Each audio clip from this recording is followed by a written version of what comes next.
What's up, everybody? We have Jahzel on today for Song Doctor Sunday.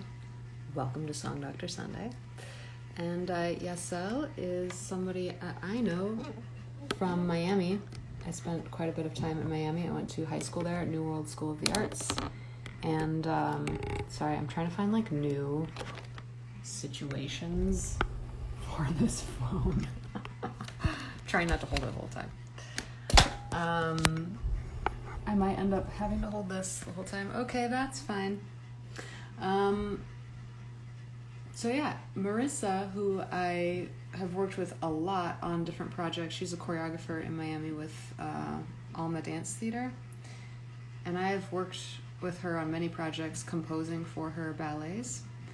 And Jahzel's a really good friend of hers, and she's a singer and a songwriter and a musician in Miami, and also was a yoga teacher. And I've been following her for a while and kind of watching her development, so I'm excited to talk with her here. So I'm going to do a quick invite. Bear with me as I learn how all this works.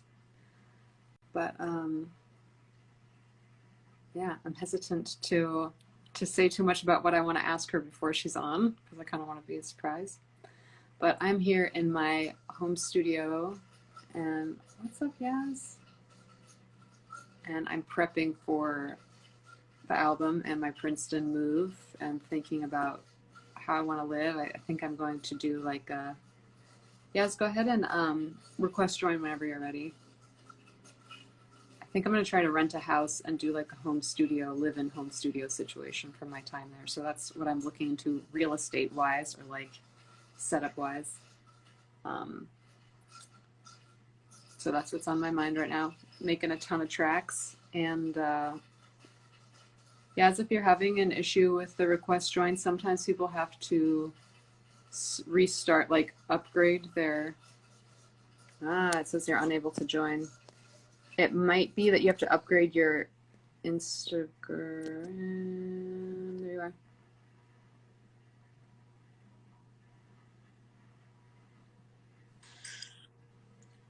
What's up? Hey, I can't see you yet. It says connecting. Yeah, you're frozen. Now I Okay. see you. Ta-da! Ta-da! Happy Sunday. Happy Sunday. Let me actually get something to lift this a little more. Yeah, I'm like balancing myself because my phone is out of battery, because my phone is always out of battery. Be like close to something to plug it in. Well, maybe I can do this situation. This actually kind of works. Let's Oh, see. thank God. How have you been? How's your... I know you're performing a lot and stuff. That's so cool. Yes. How's that? A little better? Yeah, you can hear me? Yeah, I can hear. Okay.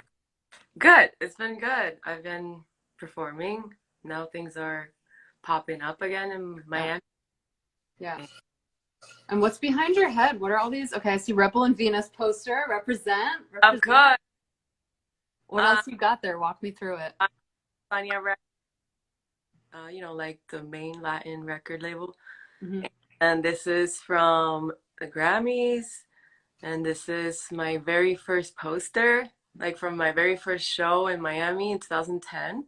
Yes. That's my brother's painting right here. Mm-hmm. And a sticker that says Namaste. I love it. it. Because you're a yogi and you got an electric guitar back there. Yeah, and a couple of ladies. Oh, I love it. I think.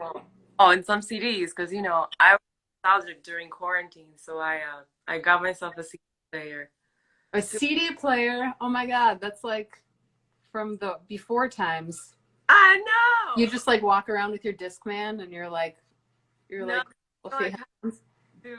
Like I asked myself back at when in that time when we were not working, like what did I do when there was no cell phones, and what would I do before going to sleep? And I remember that I listened to music on my CD player. So I'm like, what? I try to do that again, and I actually really like it. It's funny because we're so used to our phone, so I disconnected it, and I thought it was going to play loud, but I love it. you know. What CDs do you know, like from your Discman days? What CDs do you know, like front to back, like beginning to end, the whole thing, memorized? I have not listened to my CDs in a long time, but I mean, from like, you know, I think Britney Spears. totally. Yeah. Yeah, yeah. Slave for You. Yeah. Yeah. Funny, like I know all those songs that no one knows unless you have the CD. Right. All of the not B-sides exactly, but just like not the radio hit singles. Right. I think I Yeah. know pretty much every Tori Amos album ever, front to Uh, back. Always, I used to like travel with my Walkman and my like CD pack. It was like a 64 CD pack that I always had in my backpack. Yeah.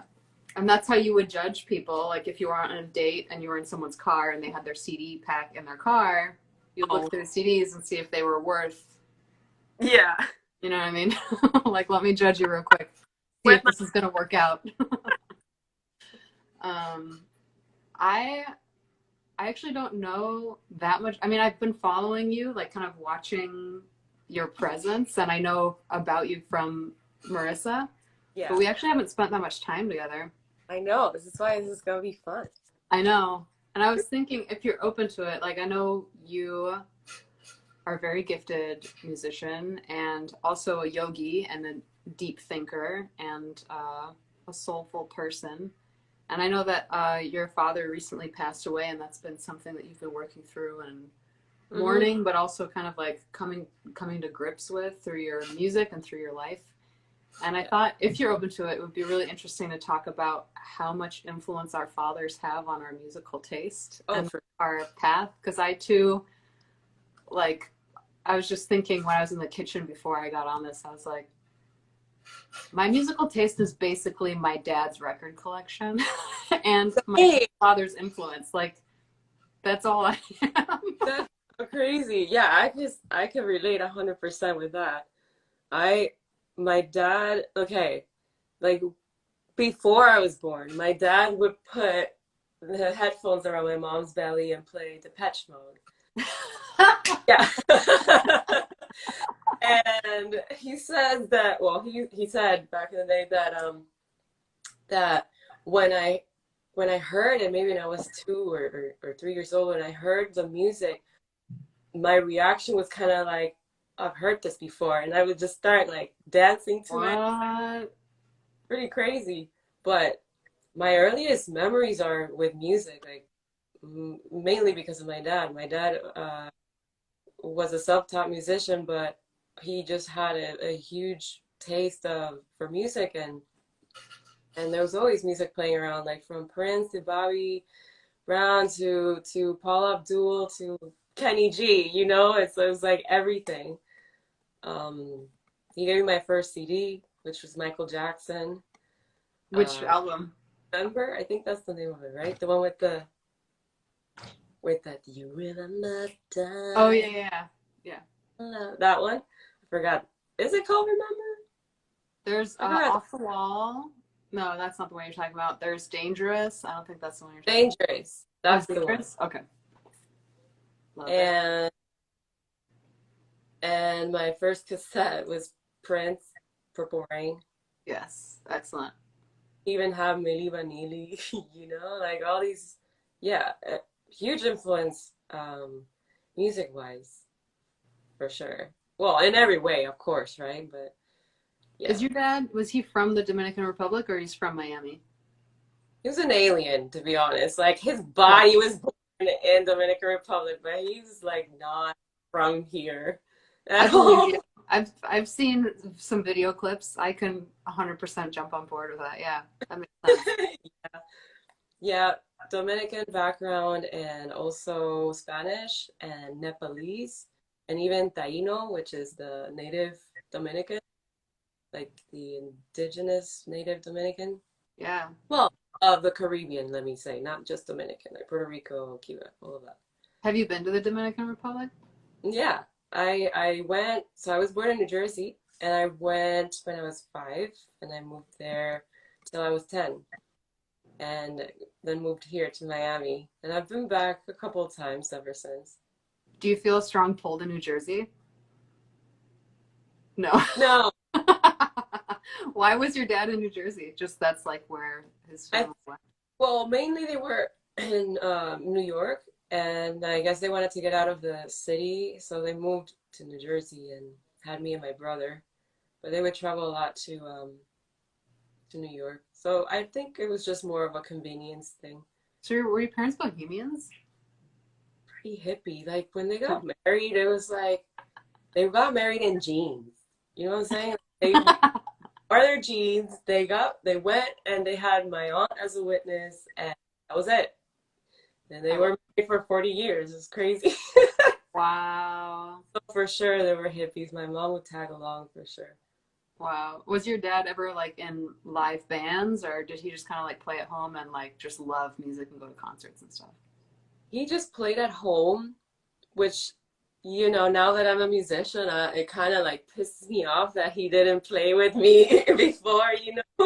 Yeah. But he was so good. He just didn't think he was, he was like, no, I don't want to, I just mess around in my house. I'm like, no, you can actually play. What he played flute, right? He played the flute, the bass, the guitar, the piano, the drums. He sang, he made music. Yeah. Is that your dream? Kind of be like all instruments. I'm really attracted to the bass. Like I have his bass here and the guitar, so I definitely wanna like master it. And I'm how do I say this? Like when I pick up an instrument, I have this pull like, oh, I could figure this out. Hmm. Like sit with it for a while, I could figure it out. So I don't know. It could if I have all these instruments around me, I'll probably end up uh playing them in some way. I definitely right now what I do is produce music, so I'm learning to do that. Yeah. What DAW are you learning? Hmm? What DAW are you in? Like Logic, Pro I'm Tools? not even as far as that. I'm like really, really like the beginning, barely like about to get the Logic Pro and getting the mic and all of that. Well, So let me know because I can help you. I teach that stuff. yeah. Oh, Yeah. yeah, I would love your help. Yeah.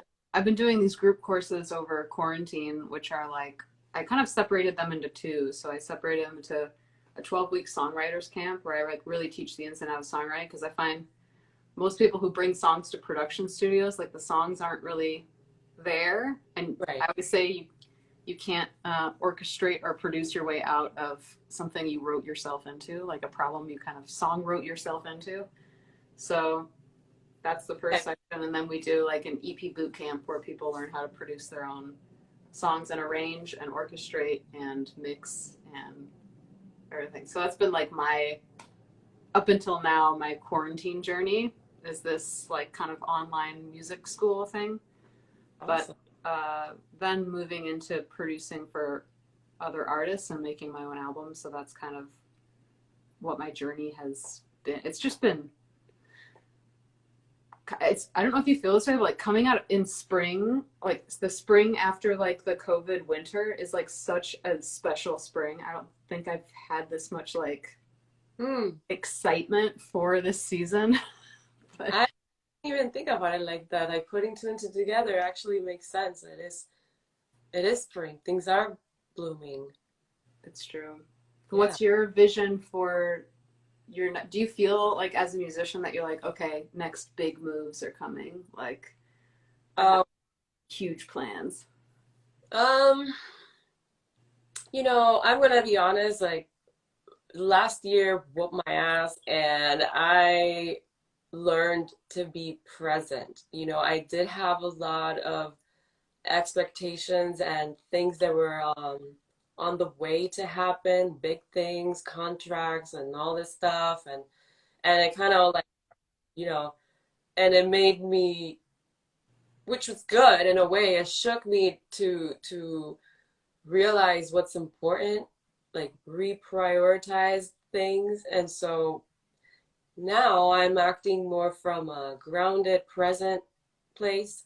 And I do have visions, but I'm not attached to it because things have gone south already. And now I'm just like, okay, I'm being guided. That's one thing I do trust. Like, I'm being guided somewhere that I'm supposed to be doing something. Like, I know I'm supposed to do something here, and I'm being guided towards that. I have visions of what I'd love to do, like produce for other artists, write for other artists. I consider myself like a channel for other artists, and have also my own music in films, or just my grain of salt everywhere. uh at what scale, I don't know, but the intention is there, you know Yeah. So that's interesting. It's cool to talk to musicians who are also like yogis because it's such a specific language, you know? Right.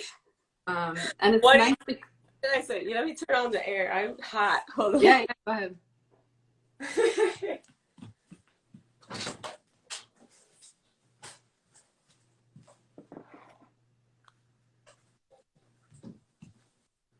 If anyone who's here has questions, feel free to ask. I may or may not respond to them, but you can ask. um, yeah, I've been okay. Well, if we're gonna go woo woo, we may as well just go woo woo, and then people can take it or leave it. But like, I've been in a similar. I feel like it's a thing about what you allow yourself to hold space wise. Um, I was just thinking today because talking to you, I was like, oh yeah, my time in Miami, that was like, I think I moved there when I was 13 or something, and then I think I left when I was 19. So it's like a very pivotal time in a girl's life, Yeah. and I think I had so many visions for myself that I didn't understand. There was kind of no language for them, and there was no one who looked like me doing them. And the combination of things that I was interested in doing, no one was quite doing that combination. So it was really strange to have these like, no, that's not it. No, that's not it. But then all these things that you should want, like I was in like a touring musical theater group, and while I loved that, I was like, I don't fit in here. And then like I was in a dance company while I was in Miami, the Miami International Ballet Company. So I was like hardcore ballet, and that did not fit in there. And that was just like, it Yeah, was such a finding your confusing. It was so confusing to be like, I know I'm an artist. I know that I have things to say. I know that I have a hard work ethic. I know I can figure it out, but what am I figuring out? It's like there is no like, oh, here's the booklet. Here's the. right. So you do have to be guided by whatever that thing is, which I think you're talking about being present. But part of the thing with that is like you only have the capacity to be guided by your willingness to open. It's like if you're only open 0.2%, then you can only be guided 0.2%, which like I don't know, I'll take that over nothing. Equivalent to trust. Trust, exactly. Yeah. So Yeah, because like we could be guided, but it sometimes can feel like somebody's pushing you blindfolded, You're like, where are we going?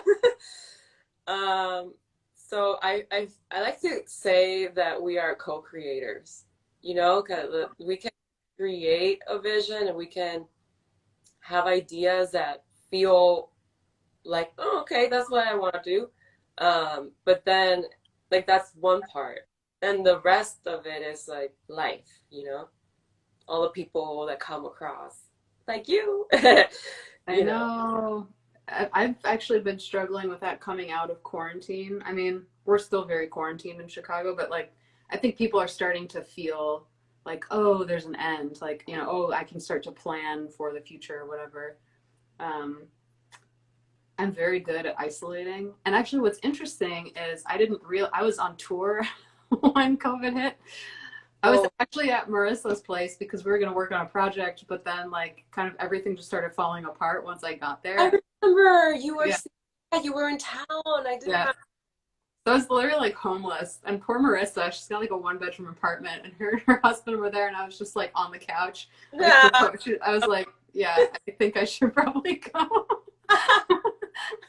I'm pretty sure she didn't mind. It Your was hope. just such like a, you know, like the world just like what? Just like overnight. Um, but what Yeah. was interesting is like I kind of didn't realize how much I'd been picking up off of other people until the shutdown happened, and then I like moved into my own place after I kind of bopped around for a while. Once I figured out like, oh, this is a long-term thing. I moved into my own place and I basically self-isolate. Like I've been alone pretty much the entire time with very few exceptions. But I loved it. It was like the first time that I realized what my own energy was and what my own like kind of like all the noise went away. Yeah. And I have to hear your voice louder than everyone. yeah, and then that connection for the guidance like you're talking about, I was like, oh, this is a whole different kind of guidance. This is like just incomparable to the type of guidance I was thinking I was getting before, which was more of like some intuition, definitely, because I'm a very Yeah. intuitive person, but then kind of like intuition mixed with like logical reasoning. Yeah. But true guidance doesn't have fucking logical No, reasoning. Like that doesn't no, you're like, why the fuck am I here? Oops, sorry for the F. I'm like, why am I here? And it's, yeah. right. And I'm kind of nervous to come out of it because I'm like, how am I going to go back in the now that I like have had so much time in my own just in my own energy without anybody else around. It's like the calmest and most serene and most like focused I've ever been. And like my output or like my I don't want to say output because I hate this like content creator bullshit. It's like not what artists do. We don't No. create content. But like the things I've been able to create, it's like so much bigger than I would have. I don't know. It's kind of I, magic, but like I'm a little bit nervous to go back into the world with. I'm like, how am I gonna hold my own? you So just gotta be yourself unapologetically. Like who you just discovered, that's who you're gonna come out as. hell yeah. I feel I keep saying that there's an old version of me that died completely, like gone. It's not bad at all. It's just doesn't exist anymore. That perspective, those glasses don't fit. They're like blurry. My prescription needs to be new. And that's what I'm where I'm at now. The way I see life is different. The way I see people is different. You know, when you're going through grief, it's like, oh, oh, oh, you know, it's like a lot of realizations and really what is important and what is not. And it's not from the outside in, it's from the inside out.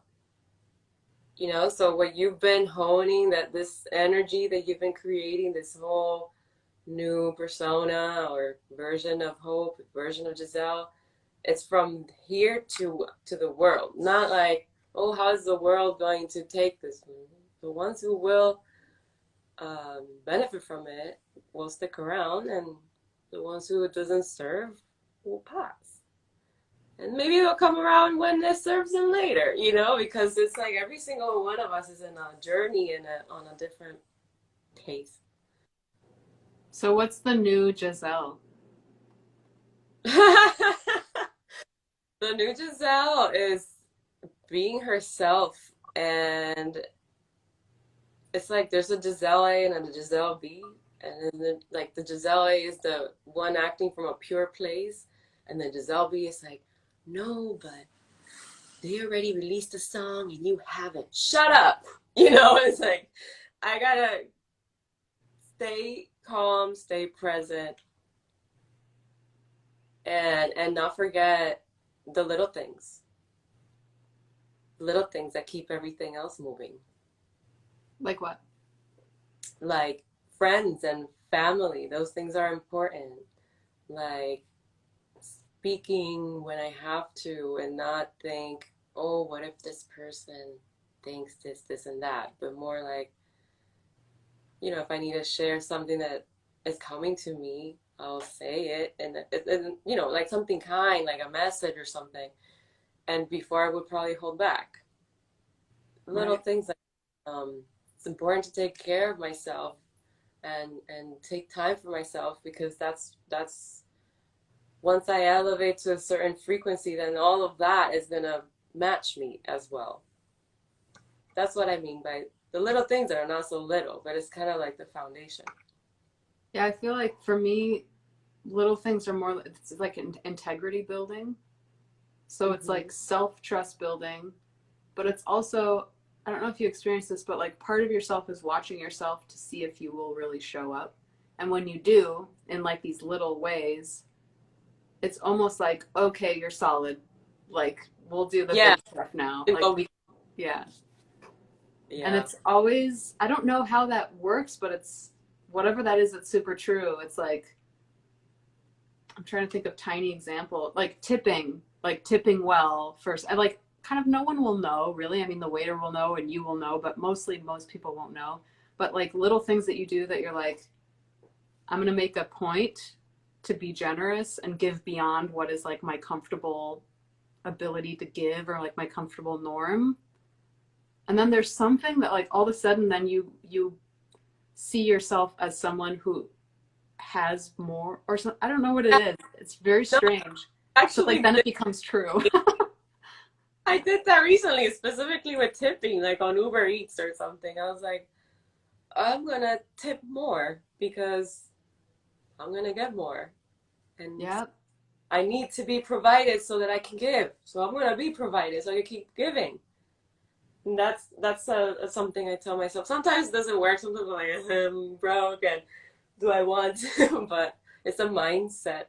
It's totally a mindset. And I think too with music, and this is something I've also been working through recently because as much as I've like tried to I'm interested in many types of music and many types of art forms. So some people say like, "Oh, you spread yourself too thin," which I don't necessarily.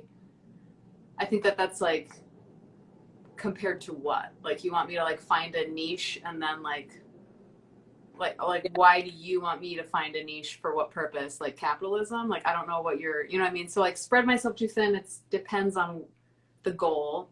But for me, I don't necessarily see it that way. So I guess here's my point. Lots of tangents. Um, I'm realizing that still there are holes in my understand. Well, I guess there always will be, in my understanding of like music and what it does for us. Like I'm constantly discovering newer layers where and part of this I wonder if like going to conservatory they really fill your brain in one specific way and kind of make you think that like okay now you have foundation like you have a really broad understanding of harmony and history and scales and whatever and so and repertoire so you have foundation but what I'm realizing now and partly why I'm very interested in talking to you today is like the whole area of like groove and vibe completely missing from that whole paradigm. And like most people go to concerts to feel groove and vibe. I would say like 90% of the population, like maybe more, like, you know. So I've been Yeah. listening to a lot of blues records recently and like just live shows of like funk bands and stuff and just thinking like there's so much intricacy in groove that while I was in like jazz bands and stuff, there is a certain type of groove in that, but it's like a different thing. It's different, yeah. And I know you kind of cross, you're in jazz bands, but you're also in, I was listening to your Garbata single. I Ah! don't know, what do you call that? Is there like a special, is that like a specific groove for a specific? I call it rhythmic music, rhythmic, Yeah. soulful, Latin, jazzy, because there's also like a couple of jazz stuff there. Mm-hmm. Um, for me, it's just so I don't have an educational background in music. You know, I basically developed a great ear since I was like a baby, and eventually, and I sang in school and all that, but eventually when I started to do it professionally, I did. I did take vocal lessons and also playing in bands and jazz bands with people who played for 20 years. Like it can be really intimidating. But I also was up for the challenge because I mean, how can you learn? What better way to learn like in the streets, you know? And so I would have these jazz cats, like Mm-hmm. 56-year-old men telling me, no, no, no, what are you doing? It's a sharp, it's a flat. I'm like, huh? And I had to just like figure it out and know what the key and what is that.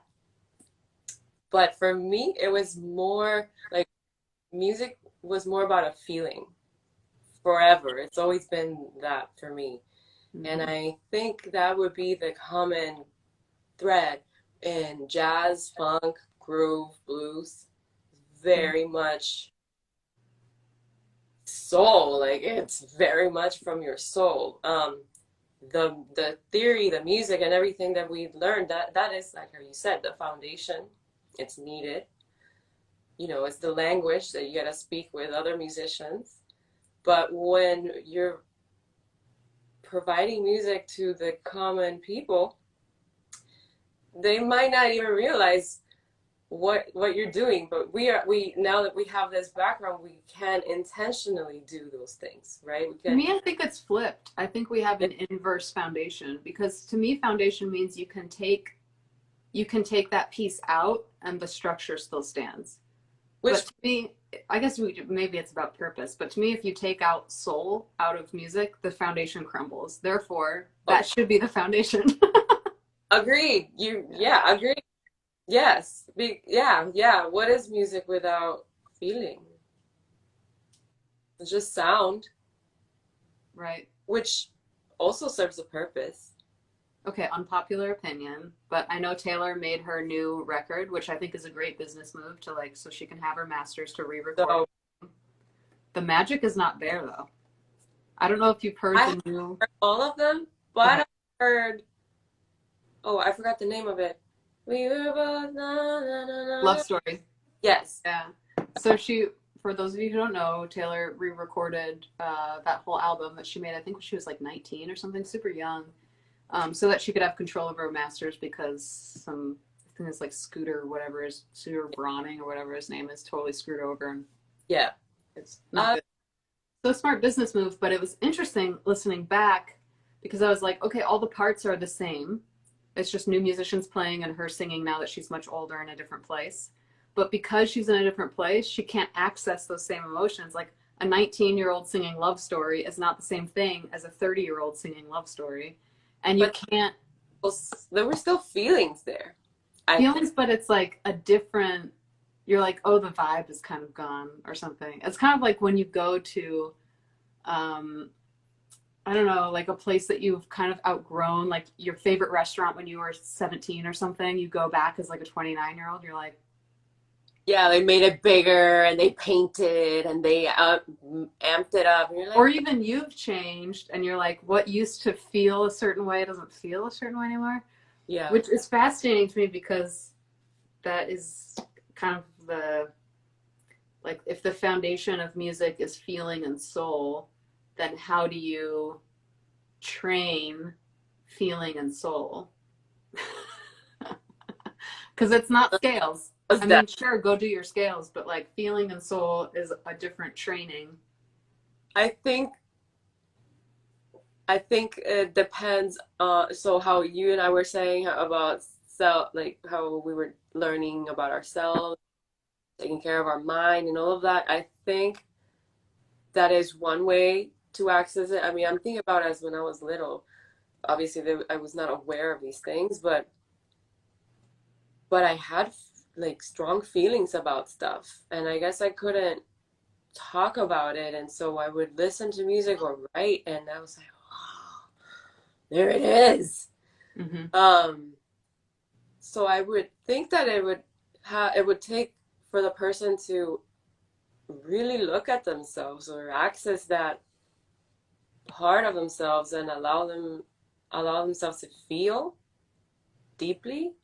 Mm-hmm. Maybe that can be trained, that could be like there could be workshops that make you go there or stuff like that, you know? I don't know if I don't know if there could be like such thing as like a class, you know? But Sometimes voice lessons do feel that way. Like if you're with a good teacher, there's something yeah, about, well, this is it so could be for your yogic perspective, like in many forms of yoga, they say that the sound vibration is like the first, it's like the kernel of creation. So hmm sound is like the birthplace of the entire universe because it's the hmm first anything. is everything is vibrating. Every Mhm. atom, every molecule. I'm gonna go deep now. Oh, I can go there. Let's go there. Everything, every little particle is vibrating. My friend, you know Jessica Freitas, who did, she worked a little bit with Rebel and Venus, and she did sound healing and all of that. She's like I a know of her. I never actually met her, but I know of her, yeah. okay. Well, she has this book, like a thick book, that has the frequency number of everything, of a tumor, of a scar, of thoughts, of your shoes. Like, what is the frequency of these things based on how they're made, what they're made of, and the vibrate, because everything is vibrating at all times. We're just not, it's not visible to us, or we can't hear it. But I thought that was so interesting. There was this one page that you could just see hertz, you know, like the measurement of these things. So I guess that correlates with how everything was born out of sound. Mm-hmm. And sound definitely has an effect on us. Like while my dad was sick, Jessica was providing sound healing every day. And the best way I can describe it is if you put a bucket of water and then you put like music next to it, you'll see the water vibrate. Mm-hmm. We are what, 80% water?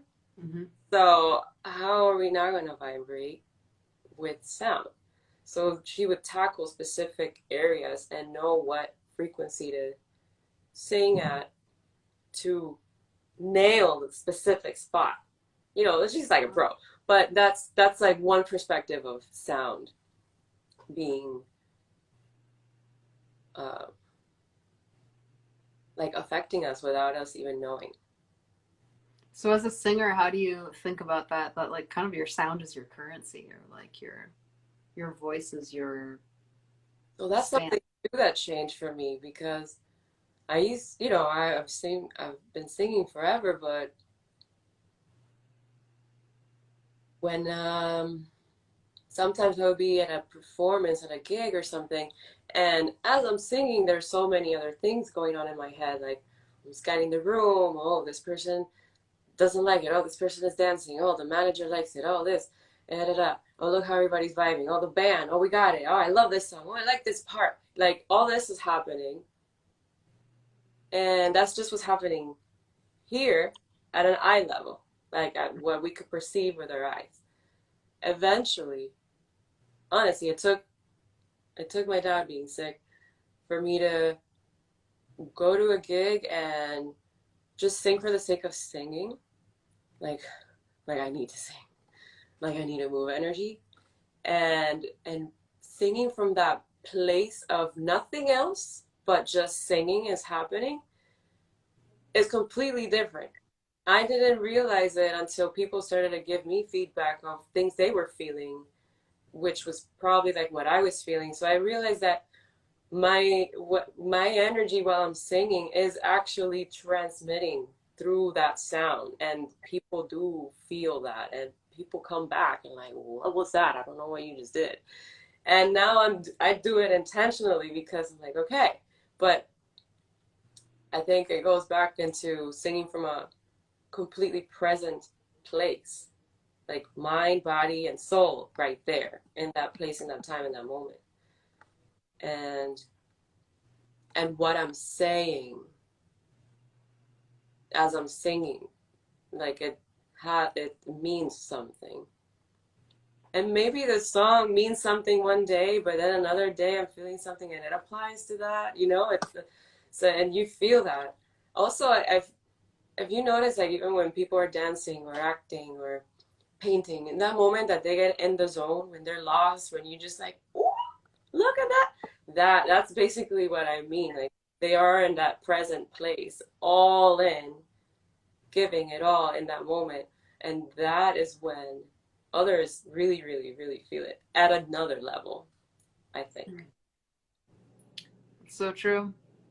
Yeah, someone Like said your Bad music. Reputation said this is what Taylor's missing from her album. I totally agree, and I'm sure part of it has to do with like, you know, she feels like completely slighted, which completely in her right to feel that way by people who took advantage of her, and so her recreating this album is kind of like a like how dare you, you know? It's but it doesn't. It's not the same as like you're talking about this like kind of core place of like whatever you'll have me do, you know, Right. like I'll do You that. know, I listen to that album now because I only heard Love Story, and to me, even though it sounded very different from before, I still feel like it had, I still felt that it had like a nostalgic feeling while she was singing it. Yeah, yeah. Almost like this is the vibe I got. It was almost like she was looking at her little self and like Mm-hmm. being kind and like, oh, like no, like wow, you did that, girl. Let's do it again. Yeah, That's the vibe I got from this. It's I definitely do. the first time. It's a new uh perspective. I don't know. Mm-hmm. For me, specifically that song, I haven't heard the rest of it, but I thought in that one song, I was like, oh my God, you could hear the nostalgia in it. Like, That's very true. I felt that too. That's a very good point. mhm. Yeah, I know a lot of singers who. That she was aiming to like make it sound the same, you You know? know who she was? I don't know because you cannot imitate that. You Right, can't right. her, and she's a great musician, so I'm sure she would know this, right? Like you cannot imitate a feeling in a song. That's a really beautiful statement. You cannot imitate a feeling. That has so much depth because, Oh, I got goosies. yeah, It's true though. yeah. There's no safe place, you know. There's no like um, coasting, dialing it in when it comes to making music, which I still am trying to figure this out for myself because I feel like I definitely went the way technical route in one way because I was like, I want to create really big work. I want to be working with orchestras. I want to be working with big bands. I want to be like producing everything. So there are a lot of technical skills you have to learn to like make Absolutely. that possible. But I think what happened is like I ended up learning from a lot of people who had incredible technical skill, but then like the vibe was gone and I was like, what are we doing here? What the Mm. fuck are we all doing if like But that's a really good thing though that you noticed that the vibe was gone because you know it could have gone another way, just the technical part. So it's scary though because it's like it's kind of like no one notices or something, you know, it's like the emperor's new clothes. Do you know mm, that story? no. So it's like a kind of an old children's story where there's a king walking around completely nude in the street but his people around him, like his crew, are like, oh, look at his beautiful new clothes. But everyone's like, he doesn't have clothes. But they convince everybody that he's got beautiful new clothes on, even though he's naked. Just because like someone tells you it enough, and then you're like, well, I guess that's the truth. Yeah, I guess that's the truth if everyone's Mm, saying it. You know what I mean?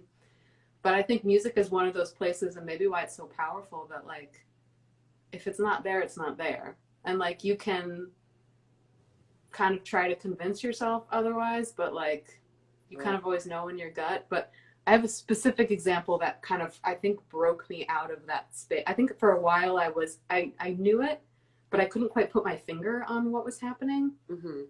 And I was talking to some people because I'm making a record now, and I was like, oh well, maybe it would be fun instead of doing everything myself to like have a different producer on every track and like kind of co-produce with different people to get to know them. And so I test people often. Scorpio rising, classic. So I'll just be in conversation. I'll be like, yeah, so for this track, like, what do you think? Like, even before I'm asking them if they want to produce or, you know, anything, I'm just like, what do you imagine here? Just kind of seeing where their brains go. I remember one guy who I was working with, he was like, oh yeah, we could do like, he said, we could just like some strings, just like 2 up, 2 down, like this kind of phrase that like a lot of people use when they're like very efficient film scores, which is like we call them footballs, really long, like whole note, just phrase. They're not even really phrases. They're just kind of like little swells and stuff. Okay. And there's something about the way he said it where I was like, you're not going to do fucking 2 up, 2 down in my motherfucking song. You're not going to come in here and do this like 2 + 2 is floor bullshit in my song. Like, you're either a spiritual warrior who completely understands what's going on, or you're not invited. And he's like a perfectly nice person, but I just, like, my response inside was so loud. I was like, whoa, calm down. But also, like, it's like, that's not the point. Like, that's not how you arrange music. You don't arrange music by like, okay, 4 bars, 4 to the floor, that you play the Dorian scale, go. Like that's like nice. That doesn't mean anything. That's nothing. That's so funny. I was just thinking, I think it was like 2 or 3 days ago. I was just wondering, like, I wonder how it would have gone if I would have learned music theory first, you know. And I mean, just in the advanced level of like composing specifically with chords, right? Wonder how that would have gone. And then I think about how weird that would have been, just to like hear something and then think, okay, so we're gonna put a B here, a G over here, and a C7. Like, it sounds weird to me just because I didn't have that, I guess. And I cannot imagine creating only with that. I think that's the thing. It's like when it becomes only this or that is where people struggle. I was just thinking of, there's a really beautiful, sorry, go ahead. No, sorry. I was saying I ran into this mostly like when I would play with jazz bands, that like I would show them a song that I created by ear. And when they hear it, they're like, wow, I would have never thought of putting that chord over this and this. And that is so weird that I would have never like put these two. But I did it by ear. I was like, this sounds good. And it makes sense. And then I was like, I don't know if I was even hesitant to learn anything about theory back in the day, because like, oh, what if that ruins it for me? And then I won't want to use the weird, quirky stuff I do and stuff. No, of course you need to know theory, but you don't need to. I think it's what I mean, to a certain degree, you know. I think it's like an efficiency thing. Yeah. But like you're saying, because like if you're in a jazz band and you have to learn like the whole real books, you have to learn like 300 tunes in a really short amount of time, you're going to need a ton of structure to figure out how to really quickly and efficiently like understand kind of how those are kind of put together and work through them fast and memorize fast. But that has nothing to do with nuance. That has nothing to do with like, there's so much missing. And they say nice. Yeah, you're gonna be nice. The red one.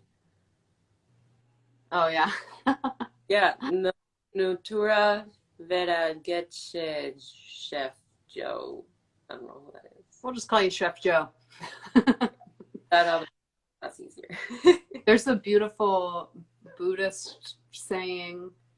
I think actually I heard Thich Nhat Hanh talking about this, or he was saying like, don't be so quick to name objects, especially for children. He was saying like, when you discover a new flower or something, it's like so incredible to you.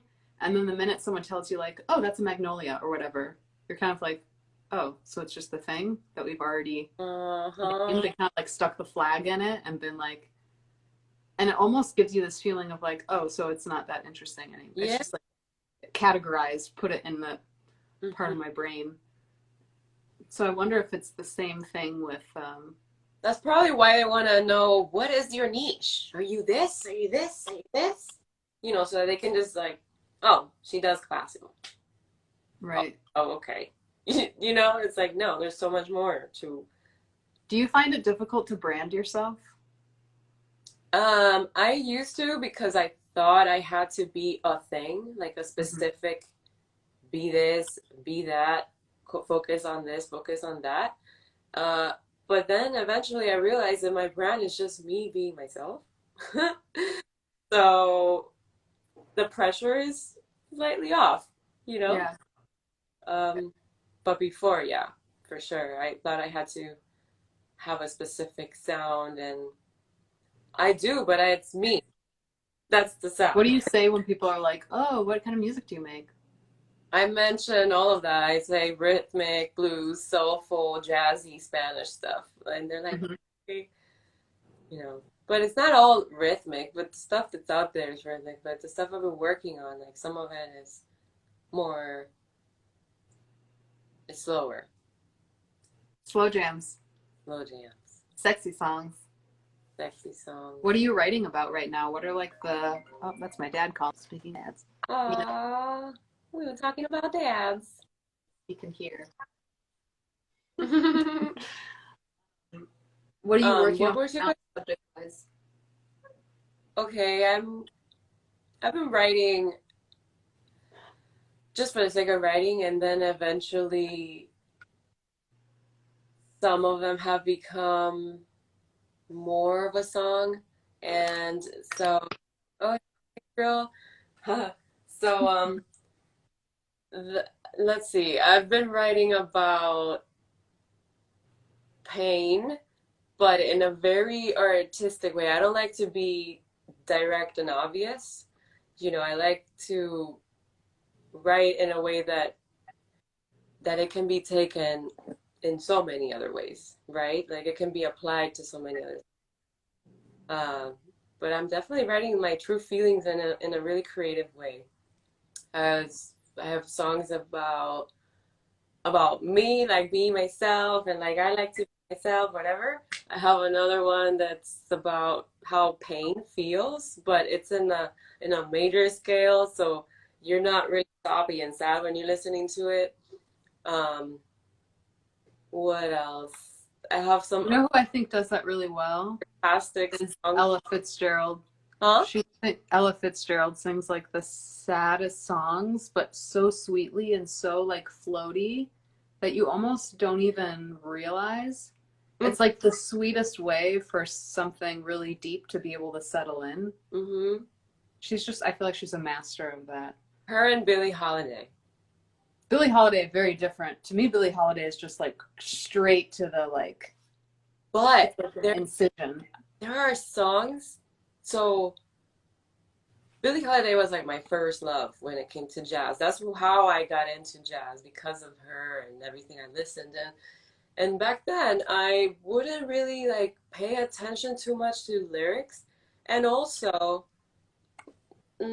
like my interpretation of songs in English were not 100% there.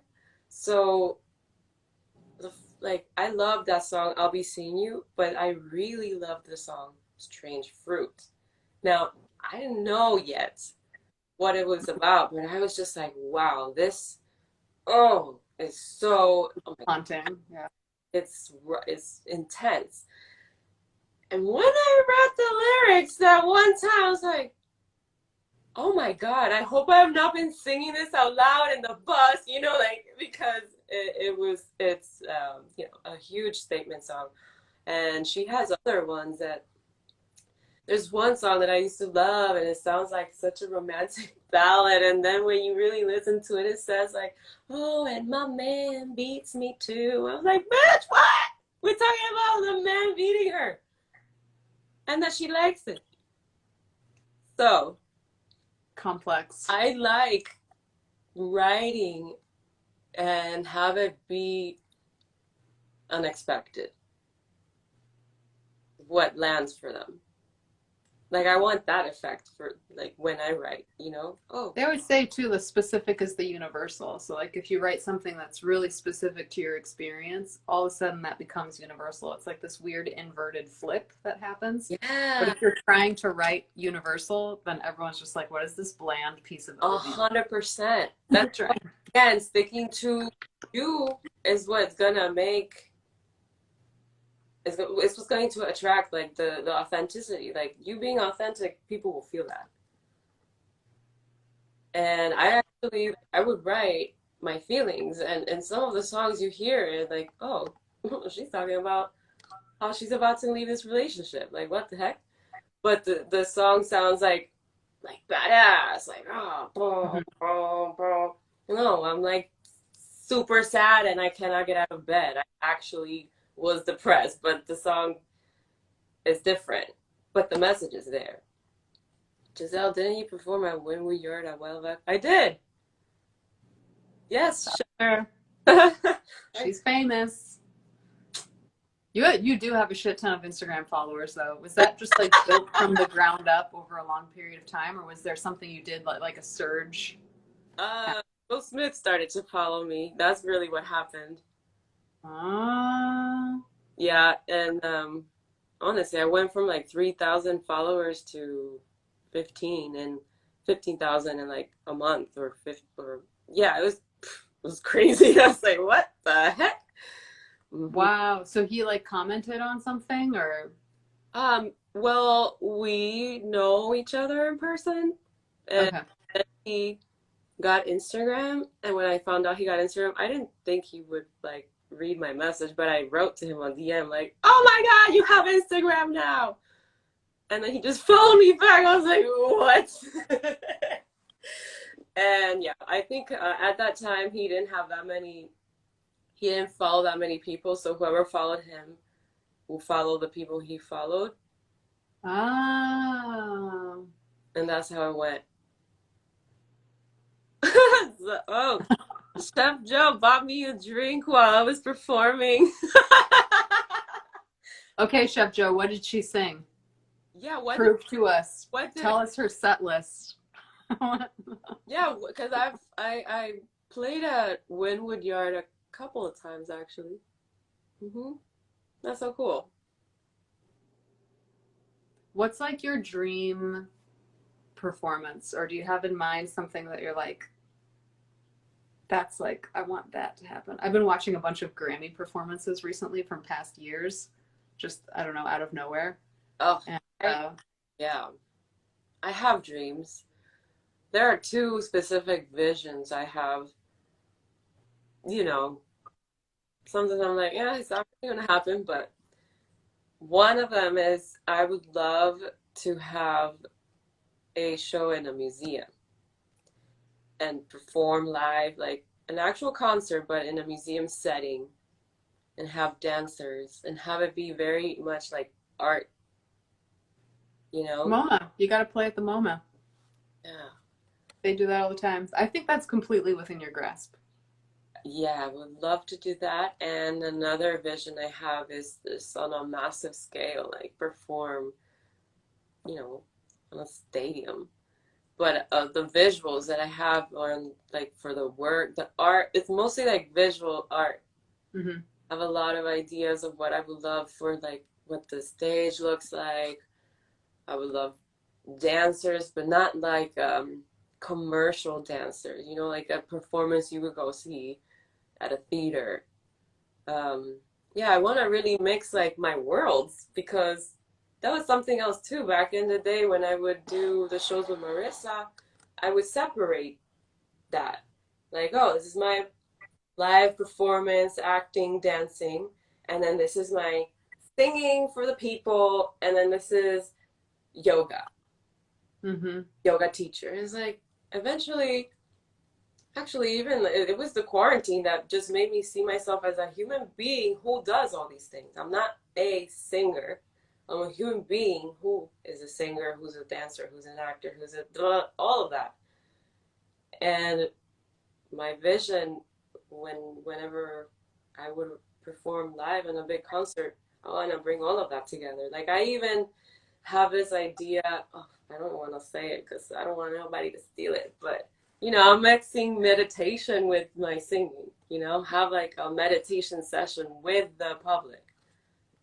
There are a And lot of people doing that now. It's like becoming more and more of a. Actually, one of the girls who was in my songwriters course is a sound healer and was a professional opera singer before that, and she's mixing them now too. I'll send you her. Her name's oh, Brittany. I think. yeah, like I want like if I'm gonna be on tour or something, I want it to be a 2 day every city. So one day is just full on meditation, like a moment to connect, and then the next day is like, whoa, party and go crazy, you know. But I have love it. a moment. I Yeah. like too that you said earlier when you now you go to a gig and you're like, oh, I need to sing because I need to move energy. I thought that was really cool because it's true that if I don't sing for a while, I feel like that stagnant energy. Mm-hmm. Sometimes though, writing can help weirdly. Like I feel like throat chakra energy can move through your pen Yeah. too. Well, Yeah. that's kind of like, yeah, exactly. I was gonna just said it, throat chakra. Yeah. Um, there are we're blessed enough to have different outlets to move these to move our energy around, right? Like sometimes I feel like I just need to dance, and it might not be technical. It might I just need to move my body in a way to move some stuff, right? Mm-hmm. That I can't do writing. Mm-hmm. It needs to come out right now, and I can't put it in words, but I need to move, and then it comes out, whatever needs to come out.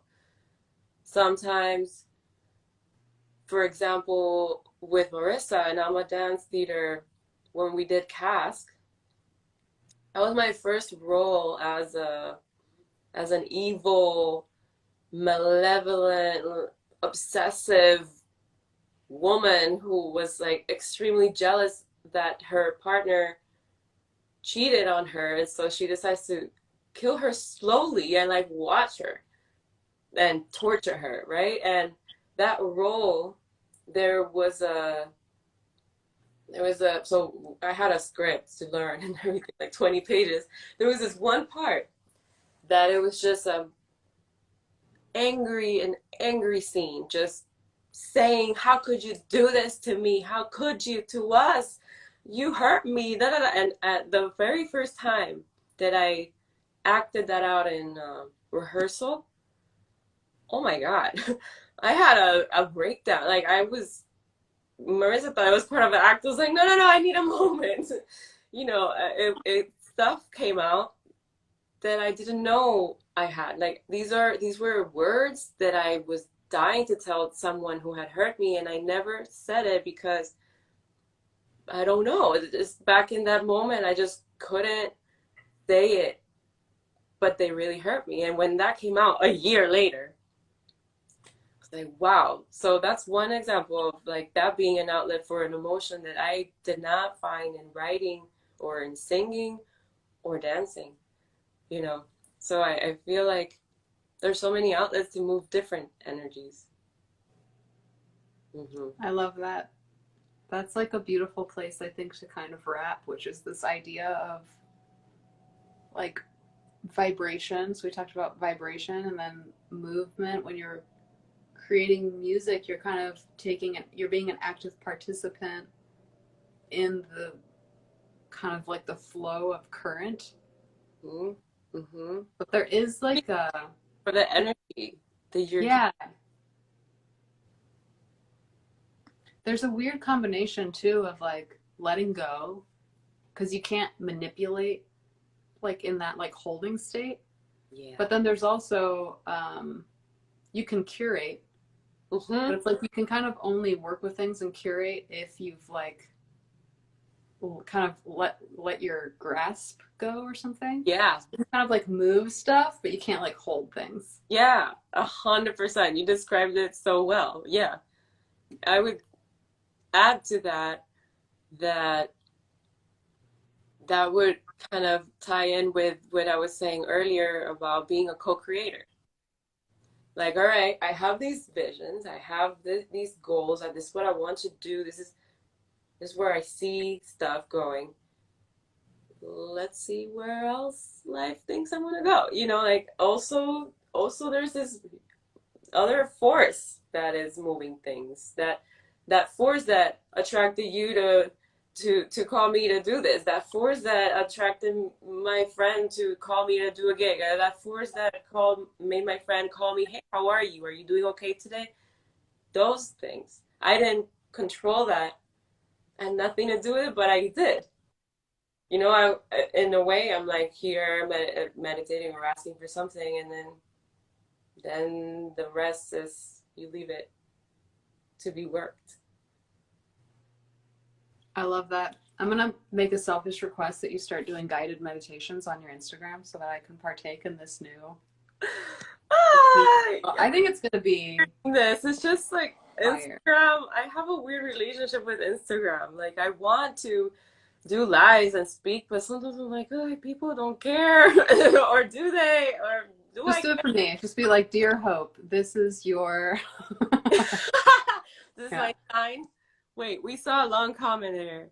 That's where your feelings and emotions get into your music. It's beautiful yet painful because it's something inside coming out finally. Mm. Mm-hmm. Mm-hmm. Yeah. Moving energy. Protect your energy on the Insta. That's correct.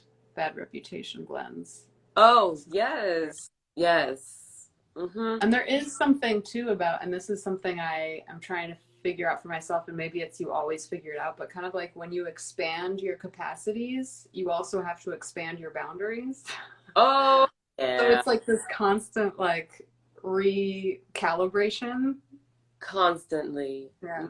Relationship with Instagram changed, you know? It could get in your head. And life is so important to live, and then you can share, you know? It's not like, let me live to share.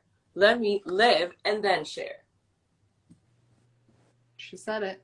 She said it here first, everybody. So, where can people find your work and like connect with you and your work, and I guess just not on Instagram? Right. I have a website where I put where there's a calendar with all my shows, jahzelofficial.com. And if I'm not performing, I have music online on all digital platforms. If they look for me as Jahzel Dotel, my first jazz album is there, and about 5 or 6 singles. And you know, before I felt pressured to put out music, right now I'm just living day by day, taking my time. And as I've been doing that, all of a sudden I have like 5 songs that are almost done. So I was like, oh, okay, all of a sudden these are actually kind of complete. So when am I putting it out? I have no idea. I'm in a place right now where I'm just seeing where life is taking me, even though life knows where I want to go. And then I'll go from there. Mm-hmm. Well, if you have scratch tracks you want to send me, feel free to send them to me, and I could see if To do something together, Hope. I know I really want to produce. Love your talent and input and your magic in the song. Like, what?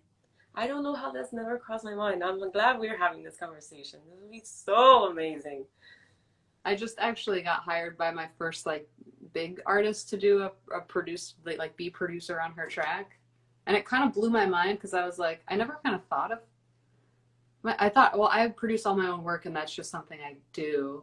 And then when someone was like, "No, I will pay you to do this right now for me," I was like, "Well, I guess Yeah. I'm doing that now." I mean, you did the entire soundtrack for Rebel and Venus. Like, that is a very sick soundtrack. You It created was fun. scratch. Like, it's just wild. Like the lyrics and what you came up with. I'm just like, wait, that's her brain. You know, just I love it. I'm never bored in here. It's just it can be And I'm dangerous. gonna Like, also mention like you're a female producer, like part of the 2%. isn't that crazy? Only 2%. Yeah, it's insane. It's changing very slowly, but it's changing. I'm seeing more female energy in the, well, female energy can be in men too. So I mean, I'm seeing more women in the rooms, you know? Yeah.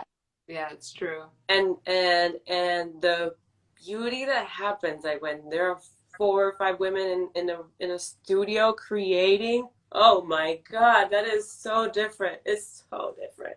It's so different. I know. That's kind of part of why I went into production is I was working in a recording studio when I was like 16 in Miami.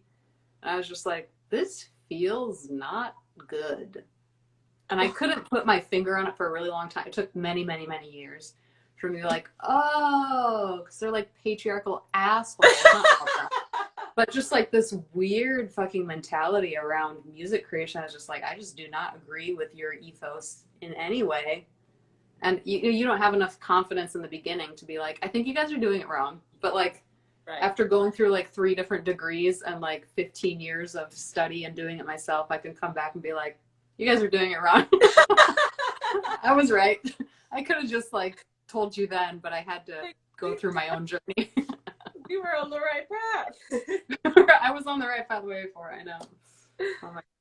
I had a memory too when I was 5 years old. I remember listening to the radio and asking my mom, like, do people only write about romantic love? Is that all people have to talk about? And I was like, yeah, that's kind of still my question, actually. Funny. Yeah. Anyway, listen to your child self. They ask the right questions. Yes. Yeah. No filter. No filter, exactly. I know. This is a bunch of bullshit. Exactly. Yes, it is. Yeah, they're the best critics. When a kid likes my music, I am more, ¿cómo se dice? Flattered, I guess. Mm-hmm. It means a lot when a kid is like dancing and like, ah, I'm like, okay, this works, guys. This works. Yeah, they know. Well, we'll have to have more conversations, and we'll have to do some kind of like a track together or something. For sure. I so look forward to that. Yeah, I'm down. I'm in.